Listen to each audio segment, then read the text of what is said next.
Father Roshan Silva, OMI, the present provincial of the province of Colombo, Sri Lanka. I am here today to celebrate the 50th anniversary of the Oblate presence in Bangladesh delegation.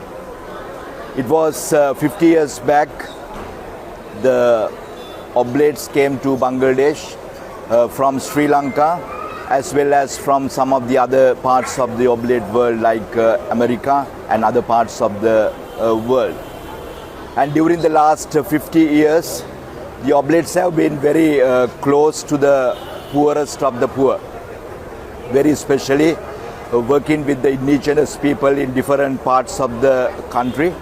The Oblates have done a yeoman service to the church in Bangladesh. আমি father Dominic বাদল Rosario MI আমি একজন অবলেট সম্প্রদায়ের বাংলাদেশ অবলেট ডেলিগেশনের